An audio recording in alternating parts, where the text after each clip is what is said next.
উমরার দুইটা ফরজ। আবার বলেন উমরার ফরজ কয়টা? দুইটা। একটা হচ্ছে এহরাম। এহরামটা তো আপনি বেঁধে ফেলেছেন। আপনি বাড়ি থেকে এহরাম বেঁধে গেছেন, আপনি মদিনার হোটেল থেকে বা মিকাত মসজিদ বা বীরে আলিম সেখান থেকে আপনি এহরাম বেঁধেছেন, একটা হয়েছে। আরেকটা হলো কাবা ঘরের কি করা? তওয়াফ করা। কাবা ঘরের কি তওয়াফ। দুইটা ফরজ। বলুন উমরার ফরজ কয়টা? একটা কি? এহরাম। এহরাম মানে ওই যে নিয়ত করছেন, লাব্বাইক করছেন, ওটা শেষ। এরপরে আপনি কাবা ঘরের সামনে এসে তোয়াফ করবেন, এটা আরেকটা ফরজ। আপনি তোয়াফ শুরু করবেন কোত্থেকে? তোয়াফ শুরু করবেন কাবা ঘরের যে কর্নারে সবুজ বাতি জ্বলতেছে, কাবা ঘরের কর্নার যেটাতে হাজরে আসওয়াদ পাথর আছে, এর চারটা কর্নার। এই চারটা কর্নারের মধ্যে একটা কর্নার যেখানে কি আছে? হাজরে আসওয়াদ পাথর যে কর্নার আছে চিনবেন কি করে? আপনি দেখবেন সেখানে উপর থেকে আল্লাহ আল্লাহ আল্লাহ আল্লাহ শব্দ গোল গোল চাকা চাকা করে খালি আল্লাহ আল্লাহ লেখা আছে, যেটা অন্য কোনো কর্নারে নাই। আর ঠিক তার ডান পাশে আপনি তাকালে দেখবেন যে ওই যে বিল্ডিং এর ওয়ালের পাশে সেখানে সবুজ বাতি আছে। কথা বুঝতে পারছেন? আগে দাগ ছিল, এখন সেই দাগটা উঠাই দেওয়া হয়েছে। আপনি এখন নিয়ত করবেন তওয়াফের। কিসের?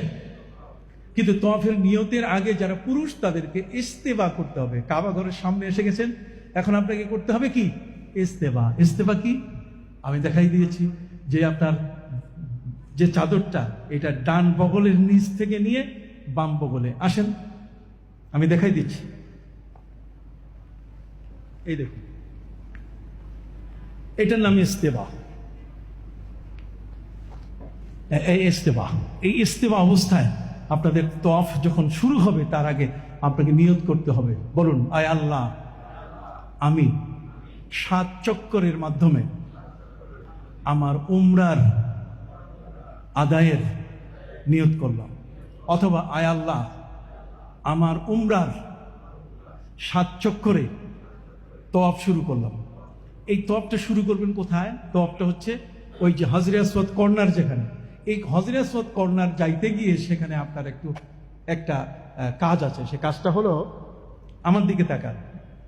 হাজরে আসওয়াদ কর্নার হচ্ছে এই জায়গাটা, এই জায়গাটা হাজরে আসওয়াদ কর্নার। আপনি সেখানে এখনো যান নাই, আপনি সেখানে এখনো কি যান নাই। তো যান নাই যেহেতু, আপনি তো এখনো পিছিয়ে আছেন, এখনো আপনার তওয়াফ শুরু হয়নি। তওয়াফ শুরু হবে কোত্থেকে?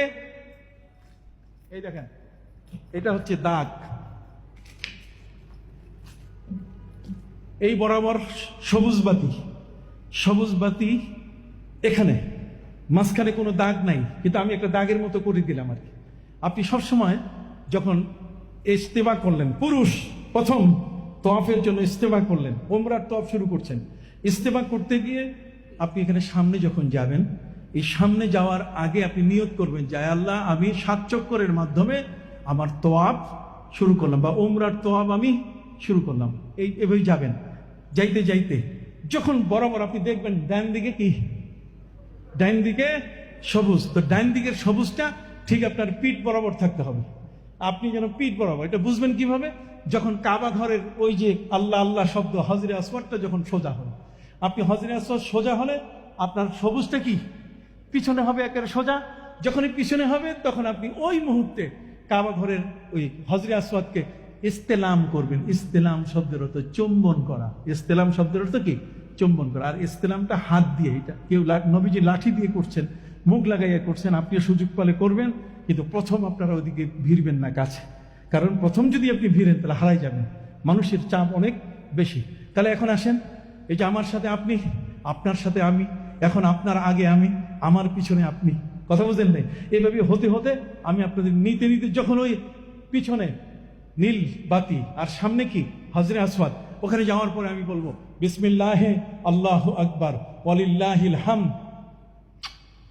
এই যে হাতের যে কোষটা আছে, হাতের যে ভিতরি অংশ, এটাকে কি দিবেন? চুমু দিবেন। বা এক হাতে বিসমিল্লাহে আল্লাহু আকবার বলেন, বিসমিল্লাহে ওয়ালিল্লাহিল হামদ। এটা কখন বলবেন? হাজরে আসওয়াদ বরাবর পিছনে যেন আপনার নীলবাতিরা থাকে। অনেকেই আছে আগের থেকেই শুরু করে।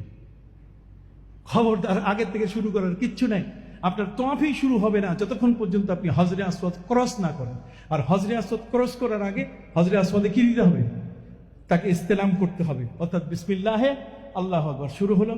এরপর আমার বইতে দোয়া আছে, প্রথম চক্করের দোয়া, এটা পড়ে ঘুরে ঘুরে এই হাজরে আসওয়াদ যে কর্নারটা, এর সামনের কর্নারটাকে বলে রোকনে ইয়ামানি। কি বলে? রোকনে ইয়ামানি। এই রোকনে ইয়ামানি পর্যন্ত দোয়া শেষ।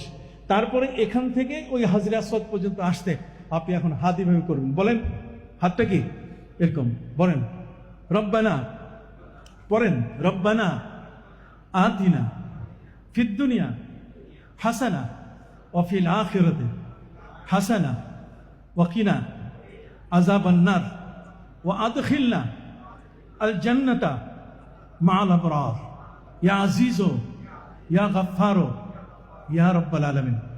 বাস, শেষ হয়ে গেল। আপনি এটা যতবার এই হাজরে আসওয়াদের কর্নারে আসেন নাই, রুকনে ইয়েমানি থেকে এটা পড়তেই থাকবেন। এখানে আর অন্য কোনো দোয়া নাই। রুকনে ইয়েমানি পার হয়ে হাজরে আসওয়াদে যখন আসবেন, এখানে আসার সাথে সাথে আবার দেখবেন যে আমার নীল বাতিটা পিছনে এবং হাজরে আসওয়াদ সামনে আছে কিনা। ঠিক এখানে আসার পর আবার বলবেন কি, বিসমিল্লাহে আল্লাহু আকবার ওয়ালিল্লাহিল হাম। এক চক্কর শেষ হলো, আবার ঘুরে একই নিয়মে দ্বিতীয় চক্কর, আবার তৃতীয়, আবার চতুর্থ, আবার পঞ্চম, আবার ষষ্ঠ, আবার কি সপ্তম। তবে প্রথম 3 চক্করে যখন আপনি ইস্তেবা করবেন, ইস্তেবা মানে এই যে আপনার ডান হাতের বগলের নিচ থেকে যে উঠাইছেন, তখন পুরুষ যারা তারা বীরের মতো চলবেন, এইভাবে চলবেন, সুবহানাল্লাহি ওয়ালহামদুলিল্লাহি ওয়ালা ইলাহা ইল্লাল্লাহ। যাতে বীর দর্পে আপনি চলতে পারেন। 3 বার রমল করতে হবে। কয়বার? 3 বার। অনেকেই আমার সাথে হজে গেছে, মাফ করেন বলা ঠিক না, 3 বারের পরে চুপ করে যায় বসে আছে, 7 চক্কর দিবে না। তা আমি যে ধরছি যে আপনার বাকি চক্কর, কই বাকি চক্কর আবার লাগে কিসের? 3 চক্কর তো দিয়ে দিছি। বিশাল বড় মানুষ আমার সাথে হজে গেছে, বুঝতে পারলেন তো? বলেন চক্কর চুরি করে, কথা বুঝেন নাই? ওখানে যাইয়া চক্কর কি করে? চুরি করে। খবরদার, তোয়াফের চক্কর কখনো চুরি করা যাবে কি? কখনো এটা করা যাবে না। শেষ পর্যন্ত আপনি এটা শেষ করলেন। যখন 7ম বার আপনি হাজরে আসওয়াদ বরাবর আসলেন, বিসমিল্লাহ আল্লাহু আকবার, তখন আমি আপনাকে বলে নিয়ে যাব, ওয়াত্তাখিযু মিন মাকামি ইব্রাহিম মুসাল্লা। বইতে লেখা আছে, আল্লাহ বলছেন যে মাকামে ইব্রাহিমকে নামাজের বানাও। 2 রাকাত ওয়াজিবুত তাওয়াফ নামাজ পড়তে হবে ওই মাকামে ইব্রাহিমকে সামনে রেখে। 2 রাকাত নামাজের পরে আমরা আপনাকে জমজম পানি পান করার জন্য নিয়ে যাব। জমজম পানি থেকে শেষ করে আমরা নিয়ে যাব সাফা মারোয়ায়। সাফা মারোয়া থেকে আমরা সেখানে 1 চক্কর শুরু করব। সাফা থেকে মারোয়া 1 আর মারোয়া থেকে সাফা কি 2। এইভাবে সাফা থেকে শুরু হবে, মারোয়া পর্যন্ত কি শেষ। আমরা সেখানে আপনাদের দোয়া কালাম সব শিখাই দিব। কথা, সেখানে তো আমি আছি, আর আমরা যখন আছি তখন তার ওখানকার এখন আর বলার প্রয়োজন নাই। আপনি উমরা শেষ হলো, 7 চক্কর শেষ মারোয়ায় গিয়ে, তখন আপনার হালাল হইতে হবে। উমরার ফরজ 2টা, উমরার ওয়াজিব 2টা। ফরজ হচ্ছে এহরাম বাঁধা, কাবা ঘরের তওয়াফ করা, আর ওয়াজিব হচ্ছে 2টা, সাফা মারোয়ার সাই করা আর হালাল হওয়া। হালাল হইতে গেলে যারা পুরুষ, মাথার চুলগুলো আমরা কেটে ফেলবো অথবা এটা নেড়ে করে ফেলবো। কথা বুঝতে পারছেন? এই চুল নিয়েও বড় ইতিহাস আছে আমার সাথে। চুল কাটবে না। এন্ড ওয়াইফ বলছে যে হুজুর আমার স্বামীর সব শেষ, চুল কাটবে না, ও চুল কাটতেছে না। আমি বহু বুঝাইয়া টুজাইয়া তারপর আমি ভাই অল্প একটু কাটেন, তারপরও কাটতে হবে, না হলে আপনি হালাল হইতে পারবেন না। কথা বুঝতে পারেন? এটা হালাল হওয়ার বিধান, আল্লাহর বিধান আপনাকে মানতে হবে। যাই হোক, হালাল হয়ে যাওয়ার পরে আমরা হালাল হব এমন যে আমরা ওখানে যারা নাপিত আছে, বারবার সব আছে, বারবার সবে গিয়ে আমরা সেখানে হালাল হয়ে যাব। মহিলা যারা আছে, মা বোন, ওখানে আপনাদেরকে দেবো না। আপনারা আপনাদের লাগেজে, আপনার এইটা হ্যান্ড লাগেজ না, আপনার যে লাগেজটা আপনারা ফিতায় দিবেন, ওই ফিতার মধ্যে একটা কেচি নিয়ে যাবেন, কেচি নিয়ে যাবেন, যাতে করে আপনারা একে অপরের, যে বা স্বামী যদি হয় তার স্ত্রীর এই চুল যা আছে পুরা চুলটাকে মা বোনরা একসাথে করে এই সামনে 1 কর পরিমাণ কেটে দিলেই সেটি হালাল হয়ে যাবে। তখন হালাল হয়ে যাওয়ার পরে পুরুষ যারা আছে অ্যাজ ইউজুয়াল আপনার পাঞ্জাবি, আপনার সেলাই করা পোশাক, মা বোন যারা আছেন আপনার যে পোশাক পরছেন তার চেয়ে আরো ভালো পোশাক পরেন, কোনো আপত্তি নেই। এবার কাবা ঘরে নিয়মিত আপনি যাবেন, আর নিয়মিত গিয়ে সেখানে আপনি আপনার ইবাদতবন্দি করবেন।